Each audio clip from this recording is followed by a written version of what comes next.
भारत ने जब आतंकी ठिकानों का निशाना बनाया पाकिस्तान के, तो उसके बदले में पाकिस्तान ने, वहाँ की सेना ने भारत की ऐसी भूमि पर हमला किया जहाँ अस्पताल हैं, जहाँ गुरुद्वारे हैं, जहाँ सेना के मुख्यालय हैं, इनको टारगेट किया। लेकिन भारत ने केवल आतंकवाद के जो स्ट्रक्चर बने थे, जहाँ से ये संचालित होता था सारा आतंकवाद का कार्य, उसको ठिकाना बनाया और उन 9 ठिकानों को बिल्कुल नेस्तनाबूद कर दिया। अब हम तो आतंकवादियों को मार रहे हैं, लेकिन पाकिस्तान पब्लिक को मार रहा है। यही अंतर है। पाकिस्तान में जो आतंकवादी मारे गए हैं भारत के हमले से, उनके जनाजे में सेना के प्रमुख जा रहे हैं, सैन्य अधिकारी जा रहे हैं, नेता जा रहे हैं। तो इसका यह मतलब निकलता है कि पाकिस्तान की सरकार उनको समर्थन कर रही है, और जब उन पर कार्रवाई हुई तो वे बदले में भारत के रिहायशी इलाकों पर बम दाग रहे हैं, ड्रोन भेज रहे हैं। हालांकि उनके यह सब करने से भारत पर कोई फर्क नहीं पड़ा, क्योंकि हमने अपनी सुरक्षा की जो ताकत है वह इतने ऊंचाइयों पर ला दी है कि कोई भी हमला नाकाम हो सकता है, चाहे जितना बड़ा क्यों न हो। इस प्रकार से यह जो असमंजस की स्थिति चली आ रही थी, वह कल 10 मई को बंद हो गई थी, क्योंकि युद्ध विराम की घोषणा कर दी गई थी, सीज फायर कर दिया गया था। कुछ लोग कह रहे थे कि पाकिस्तान अमेरिका के सामने गिड़गिड़ाया है, वहाँ से पहल हुई है। लेकिन हमने जो उस पर प्रतिबंध लगाए थे उनमें कोई ढील नहीं दी थी। ना तो हमने उनको पानी देने का विचार बनाया, जो कर दिया वो कर दिया। लेकिन फिर भी पाकिस्तान जब रोया, गिड़गिड़ाया कि अब बंद करो, बहुत हो चुका, और हम भी अब युद्ध नहीं करेंगे, मारेंगे नहीं, फायर नहीं करेंगे, तो एक सिद्धांत होता है जियो और जीने दो। इसके तहत भारत ने युद्ध विराम की घोषणा कर दी कि चलिए ठीक है, जो कुछ हो गया अभी आप सुधर जाओ। लेकिन वह तो सुधरने वाला नहीं है। 3 घंटे के बाद उसकी पूंछ फिर टेढ़ी हो गई। योगी जी ने जैसा कहा है कि वो कुत्ते की पूंछ है।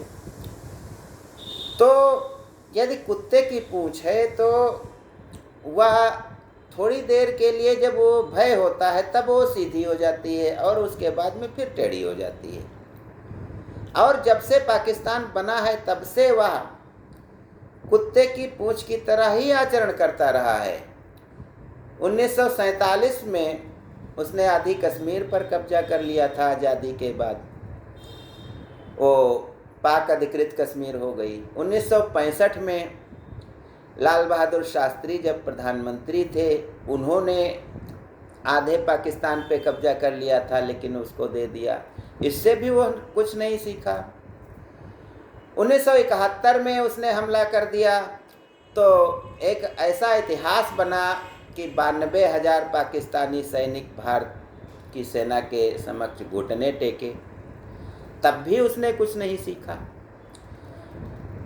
जब अटल बिहारी वाजपेयी गए थे तो उन्होंने मैत्री का संदेश दिया कि भाई हम दोनों दोस्त बनकर रहेंगे, मित्र बनकर रहेंगे।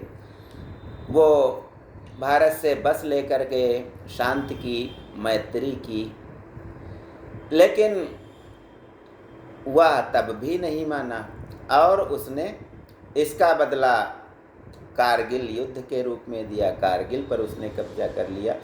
तो सत्य है कि यह कुत्ते की पूंछ के ही समान आचरण करता है। और इसी के तहत उसने अप्रैल में जो है कश्मीर में हमारे पर्यटकों पर हमला कर दिया। भले आतंकवादियों के माध्यम से हो, लेकिन इन आतंकवादियों को भेजा किसने, पनाह किसने दी, यह तो पाकिस्तान ही जाने। जब यह सुना भारतीयों ने तो उन्होंने कहा कि शायद जब पाप का घड़ा किसी का भर जाता है तो वह ऐसे ही आचरण करता है। मैत्री का न तो अटल बिहारी वाजपेयी का संदेश उसे सुनाई देता है, न मोदी का संदेश सुनाई देता है, किसी का भी संदेश उसने नहीं सुना है। और यही कुत्ते की पहचान होती है कि थोड़ी देर के लिए जब वह शत्रु बड़े बड़े कुत्तों से घिर जाता है तो वह पेट भी दिखा देता है और उलट जाता है, पूंछ सीधी कर लेता है।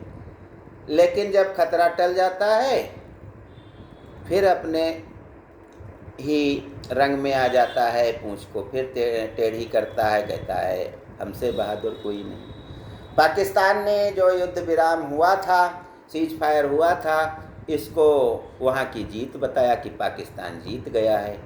अब भोले भाले लोगों को आप कब तक ऐसे डराते रहेंगे और डर पर जश्न मनवाते रहेंगे? ये तो हमने कहा कि जियो और जीने दो की तर्ज पर उसे छोड़ दिया, नहीं तो छोड़ने वाले थे नहीं। अब जियो और जीने दो का मतलब क्या होता है कि यदि हमें आप जीने देंगे तभी हम आपको जीने देंगे। यानी खुद जियो लेकिन दूसरे को भी जीने दो। अगर दूसरे को आप जीने नहीं देते हैं तो हम भी आपको जीने नहीं देंगे। यह होता है कि जैसे को तैसा। हित वचन नहीं तूने माना, मैत्री का मूल्य न पहचाना, तो लो मैं भी अब आता हूँ, अंतिम संकल्प सुनाता हूँ। याचना नहीं अब रण होगा, जीवन जया की मरण होगा। टकराएंगे नक्षत्र निखर, बरसेगी भू पर वही प्रखर। फण शेष नाग का डोलेगा, विकराल काल मुख खोलेगा। पाकिस्तान रण ऐसा होगा फिर कभी नहीं जैसा होगा। और हमने कर दिखाया, क्योंकि उसके पाप का घड़ा भर चुका था। लेकिन वह तो मानने वाला नहीं है। युद्ध विराम करवाया, अनुनय विनय की, लौट गया चरणों में। और जब हमने उसको अभय दान दे दिया तो 3-4 घंटे के बाद उसने फिर रिहायशी इलाकों पर गोला दागना शुरू कर दिया।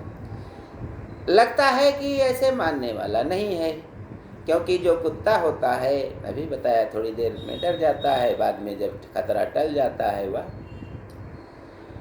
वह फिर से अपनी उसी रव में आ जाता है, फिर से पूंछ को टेढ़ी कर लेता है। लेकिन हमने बहुत कुछ सहा है।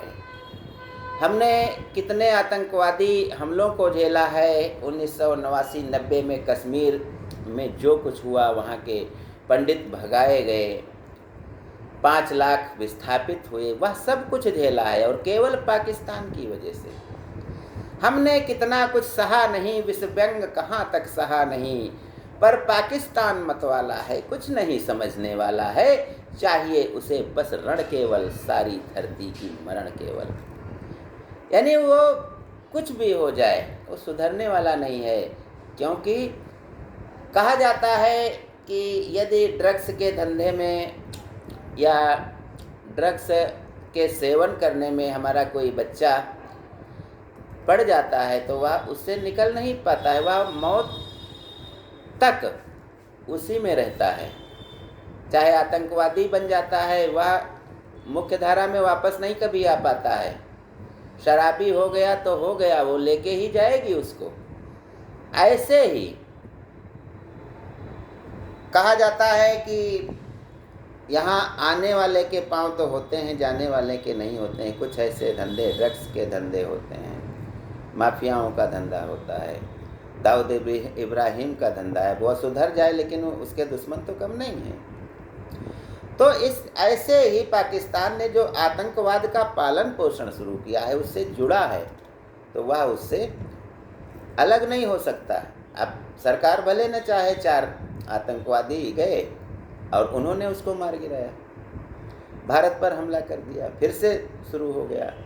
अब देखिए क्या इसका परिणाम होता है, वह तो भविष्य ही जानेगा। ज्ञान गंगा में बस आज इतना ही। धन्यवाद। जय हिंद, जय भारत।